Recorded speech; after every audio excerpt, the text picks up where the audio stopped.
Luke Donald is with us now at the 107th PGA Championship. Luke, a nice 67 for you here on day one. How would you summarize your performance? Yeah, obviously very pleased with the score. Bogey-free in a major. Someone just told me it was the lowest first round in a major I've had since 2004 or something. So, obviously I've been trending with all the miscuts coming into this week.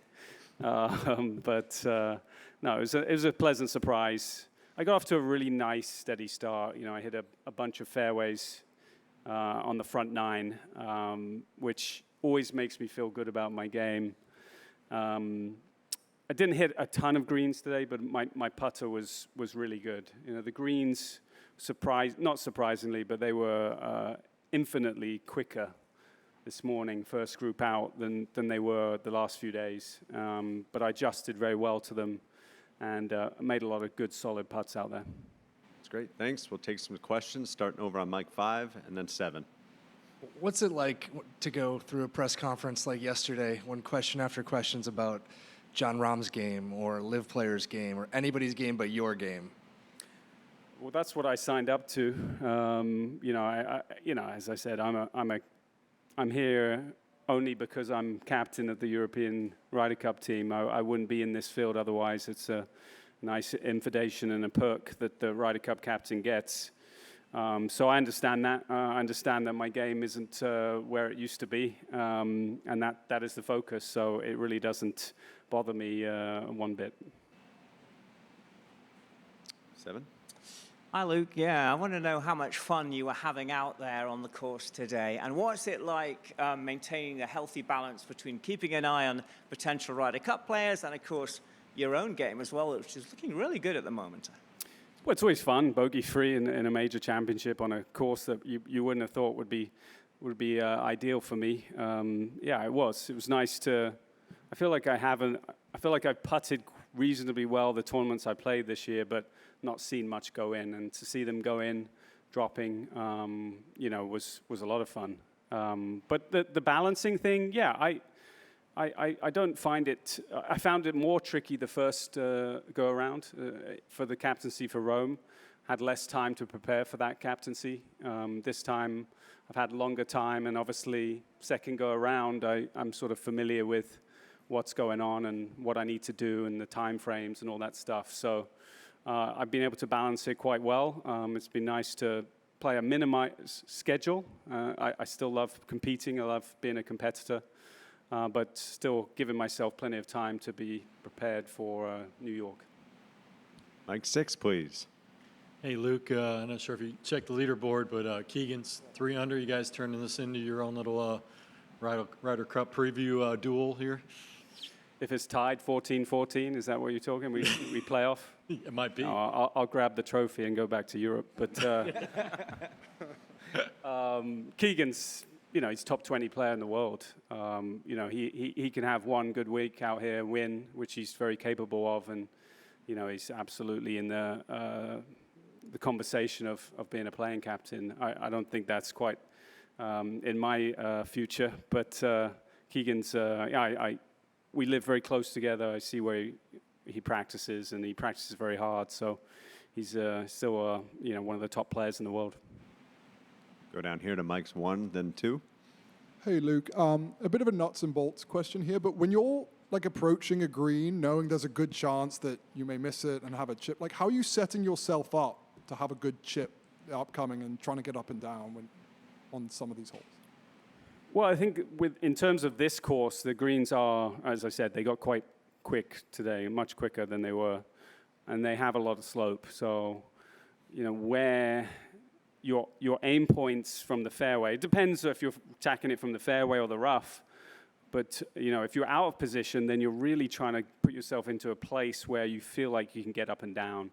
More so here than you would most places because of the severity of the greens. So I think I did a good job of that. I just kept it sort of where the up and downs were very manageable. But if you're in the fairway, then you're just trying to make pretty good aggressive swings to the right sides of the holes. It's like a follow-up. What in your mind is a manageable up and down? How would you define that, and how are you chasing those? Well, one that's I was disappointed on 18 to hit it in the right bunker. To be honest, I thought that was the bad miss, but it wasn't quite as bad as I thought. I had a little bit of breeze into me, but I still needed a whole 8-9 footer for par. So you're not trying to think too much over the ball on your second shots about, I just don't want to be here. You're trying to be as specific as what you're trying to do and where you're trying to hit it.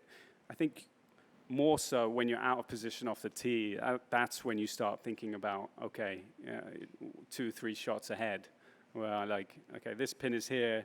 If I can get it to right side of the green, I'm chipping up the hill, something like that. And that's going to give me an opportunity to get up and down. Luke, when was the last time you played as well as that? I tested my memory, Jamie. God, can hardly remember what I did last week, let alone this week. But, again, I only hit 9 greens today, so I wouldn't say it was amazing, but there was definitely highlights today that were an improvement on previous events. More fairways, a bit better driving. Iron play was decent, but the putting obviously was very key in the short game. I got up and down and made good putts when I needed to, and that was sort of the key to my round today. And there's already a few complaints about mud balls and the decision not to lift clean in place. Where do you stand on that? I didn't have any mud balls per se. I think when it starts to dry out even more, you could get some this afternoon. It was tricky. I was a little bit surprised yesterday when I heard the news yesterday evening, just because of how wet it was, but it had dried out quite well, to be honest.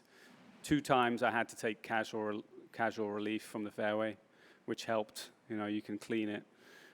The rest of the time, it was just sort of a watery, muddy residue on it at times. It wasn't really lumps of mud, that's when it gets very dicey. Up to 13 and 14. Luke, to go back to the playing captain, just generally speaking, when we talk about Keegan possibly doing it, what are the demands of trying to do both of those jobs, which seem really hard to me? I think it's more the demands during the week. You're going to, if you're playing yourself, you're going to be on the golf course, and so you're going to have to give the choice making, the decision making to someone else. Then you're obviously you have to instruct, I guess, that person, what to look for, or what you're trying to accomplish. So there's and if you're trying to play as well, that's a little bit distracting, I suppose. I don't think there would be much distraction up until the Ryder Cup. It's just that the week of, it's just, you're not watching the guys, but you do have, assistant captains, vice captains to do all that and relay that message to you. It's just, it's an extra step in what you wouldn't usually have to deal with. Luke, right here. As a man of a certain age, you were probably up in the middle of the night to go to the bathroom anyway, but if not, what time did you have to set the alarm for the 7 o'clock tea time? I think I made it through last night, but I was 4:40 this morning. My alarm went off. Yeah. And how did you feel about being first off? You okay with that? Yeah, I was in the first group last year. I got a solid pairing with two major champions, and I suppose it's a nice little honor to hit the first tee shot to get the tournament underway. So. Yeah, I was good with that. The greens were very nice, the first 9 holes, and the pace of play was quite nice too. And we'll wrap it up right here on 3. Luke, this clearly is an unusual way for you to prepare for a major championship, but is there anything that might have helped you play today, the way you played today, in the fact that you were not able to prepare as you would have wanted to at one point? Playing last week. It's probably the first time this year I've had 2 weeks in a row. Playing a minimized schedule sounds nice, but it's quite difficult to get in that competitive mode. So, playing 1 week, 3 weeks off, 1 week, all that stuff. hasn't been very easy for me. It's just like stop-start, you know. It's nicer to play 2-3 weeks in a row and kind of get a rhythm. That's always what I enjoyed when I was at the top of my game as well. So I think just having consecutive weeks playing was helpful. Thanks for your time, Luke. Thank you.